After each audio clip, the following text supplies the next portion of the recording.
back to another sports preview. I'm Andy Hewling, joined by Delaney Barrow, and we're going to break down all the action happening in Auburn athletics this week. We're going to start with women's basketball as they face Arkansas today in the second round of the SEC tournament. The Tigers defeated Vanderbilt yesterday by a final of 77-67 to advance to this next round, but they face the fifth seed Arkansas Razorbacks, who will be a tough test for them. What are they going to have to do to pull off the upset? I think once again it's going to come down to those key players, including Unique Thompson, who had 21 points yesterday, and Daisha Alexander, who had 19. And I think that they're going to have to use their leadership and just hype up the team and get that momentum started early, because it's only the third meetup between the two teams. They haven't won since 2008, and I think that it'll be an interesting game for sure, especially because it's not a matchup we see all the time. Yeah, and obviously Auburn's season is on the line. It's not looking like they're going to make any postseason play just due to their record. So what would a win and even just a run in the tournament mean to this team, just to kind of consolidate their season? Obviously a win would mean moving further into the SEC play, but also even if they don't make it into tournament play, it would just be the chance to end the season on something they can be proud of, whether it be a few extra wins or just something like achievements and records set by the team. Yeah, so it will be interesting to see what happens today, as that game will be at 1:25 on SEC Network. Now we're going to hop into softball as they face Florida in their first SEC series of the weekend. And obviously the Gators come in as a top 10 opponent. They're going to give Auburn a challenge, be a big test for them. What's Auburn going to have to do to keep riding this momentum that they took from the Tiger Invitational? They definitely had a successful weekend at the Tiger Invitational, and this is the start of conference play, so now it's all starting to matter. Yesterday their game was postponed due to the rain, so they had a couple extra days to rest up. But the past weekend they had really standout performances, especially from transfer pitcher Samantha Yarbrough and senior pitcher Ashley Swindell. And Alyssa Rivera really seems to be hitting her stride at the plate. Last week she had 10 hits and she knocked in 6 RBI, and the team just really seems to finally be clicking right when it matters. Yeah, do you think that this will help them come SEC play? Like you said, they're clicking, they're starting to find their rhythm. It's taken them a while. I think people were starting to think, man, this is not the Auburn softball team we know, but I think they're starting to find their rhythm. What do you think that this can do for them, especially come conference play? Definitely it means a lot, and just showing how much they have to prove. They start off a little rocky, but also they're proving that they're here to play. I know there are some roster changes, but it really seems to be they're finding their place. Yeah. So the first pitch of game one on Friday will be at 6 p.m. Eastern, 5 p.m. Central Time. It will be on SEC Network Plus throughout the weekend. So Auburn will face a big test as the 10th-ranked Gators will host them this weekend. Now, baseball will face off against Chicago State here in Plainsman Park in Auburn. Obviously, Chicago State is actually in the news right now because their basketball teams, both women's and men's, have canceled games due to the coronavirus. But their baseball team will still come to Auburn this weekend and play in a 3-game series. Now, Auburn obviously came off a sweep of Wright State, where they even scored 20 runs on Saturday's game against Wright State. They look really dominant from the mound, but also the hitting has continued to be a bright spot for Auburn. So what do they need to do to continue this momentum? Like you said, they swept Wright State. They swept the series before that. I think that they really used that when they got swept by UCF. I think they really used that to their advantage and just thought about how that's not how they want to start this season. They need to start hot in order to get where they did last year in the College World Series. And the pitching staff has been really successful so far. They have great relief pitchers, and that just seems to be one of their strong suits so far this season. So we talked about the pitchers. Obviously, Tanner Burns and Jack Owen are kind of the central focuses. But the Tigers have started to lean on their depth, like Cody Greenhill, Carson Skipper, to name a few of the pitchers. What do you think that this depth this season in the pitching staff, how can that help Auburn? Well, they not only have experience, but they also have the new freshmen who are really trying to make a name for themselves, and I think that that's pushing them to give all they can, like freshmen like Hayden Mullins and Trace Bright and they're just ready to prove that they deserve a spot on this team as much as the senior players. Yeah, I think that's a big deal because last year there were a lot of freshman pitchers, and I think that hurt Auburn due to they had so much experience at the top, but then their depth was really young. But this year it's going to really play a factor, like you said, for them. So I think that will be something interesting to look for as the season progresses. So first pitch will be at 6 o'clock on Friday for Game 1. Saturday's game will be at 2 o'clock, and then Sunday's game will be at 1. So all those games will be on SEC Network Plus, so you can watch them live on there. Now we're going to hop into men's basketball as they face their final test against Tennessee. And last night was senior night, and it didn't go the way the Tigers thought it would. What happened, and how did Texas A&M take advantage of Auburn's sloppy play throughout the course of the game?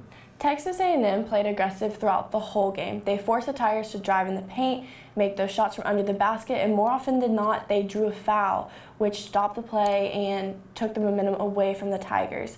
And the Aggies' shooting was just completely on point last night. They downed shot after shot, and the Tigers, once they lost the lead, they just weren't able to overcome it, and it led to their loss. And A&M had 38 points in the paint alone, and one of those key factors was Josh Nebo, who scored 19 points in the game, and all of them came in the second half alone. He was able to dominate. Do you think Auburn, was it just like you said, they weren't able to stop the shooting, but do you think that was more of the scheme that A&M ran, or was it just Auburn's defense not being able to stop the shooting? The defense definitely didn't perform as well as they had in past games throughout the season, and maybe it was because it was senior night and they were just thinking that they've won so many times at home this season that they could rely on that come from behind win.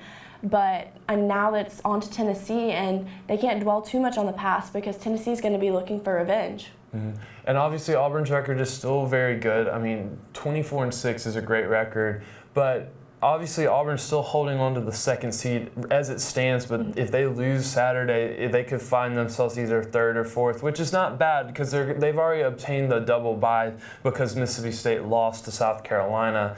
But do you think the fact that Auburn finishing second in the SEC, do you think that would just give them a little confidence just because Kentucky ran away with the conference? I think it definitely would give them some confidence that they need. There's no more games in the jungle to get them hyped up, and now they're just going to have to rely on mostly hostile crowd energy, especially at Tennessee. And then looking ahead to SEC play, they can't look too far ahead because they still have to get through Saturday. But I think that that's going to prove key is just focusing on where they are in the current moment. So obviously you talked about the hostile environment. Obviously Auburn will not play another home game again. They're going to have to go on the road, and every game in March matters. Do you think that this game may come back to bite them, or is it just kind of moving on and then forget about it? I think there's a good chance this game could come back and bite them. I think that they were supposed to win, but the way that things happened, they played hard, but Texas A&M played harder, and the way that everything added up, it just didn't fall in the way their cards fell. But I think that they had the chance. It just a few small, especially those technical fouls in the beginning of the second half, those really just changed the course of the game, and without those, things might have ended differently, but there's a good chance that this will come back to haunt them. For sure, and obviously we talked about the technical fouls, but then moving into this game, Tennessee had Auburn on the ropes at home, 17 points ahead in the second half, and it looked like Auburn was going to drop their first home game there. Now they have to go to Knoxville, and Tennessee has already beaten Kentucky on the road this week. How can Auburn find some rhythm and get a big road win? Like you said, it was a come-from-behind win, and yet another one at the Auburn Arena. And I think that they can't rely on that once again, and they're just going to have to start hot and continue. They're going to have to keep solid with the free throws, and their defense is really going to have to step up from how they played Texas A&M. McLemore and Wiley are really going to have to prove that they can just shut down those key players. And I think that Okoro being back, hopefully that will, being his third game last night, hopefully he'll be able to find his stride again, because last night he had 15 points, and I think that him playing at his strongest is really going to prove key to the Tigers. Well, it'll be an interesting battle as Auburn will face Tennessee on Saturday. The game will be at 11 a.m., and you can catch that on ESPN too.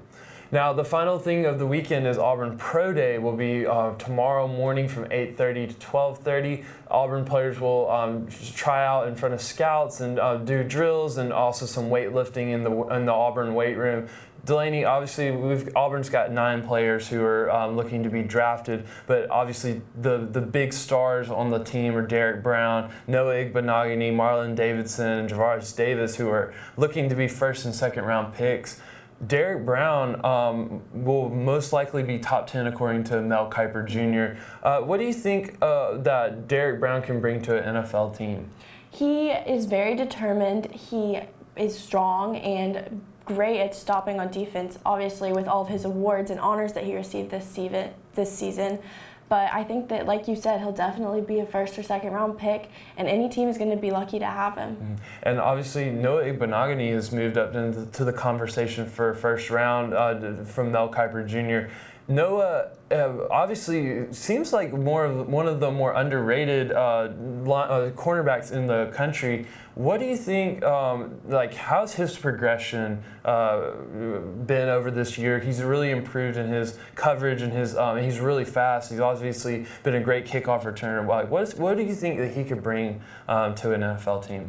I think that he could prove, like you said, his progression. That shows that he's not done. He's not satisfied with where he's at, and he's going to keep working hard to get to where he wants to be. And he's going to be looking to prove why, coming from Auburn, an SEC school, we're one of the best football conferences in the country. Yeah, and then the last one being Marlon Davidson. He's projected as a second-round pick, but do you think that he could get into the conversation of a first round?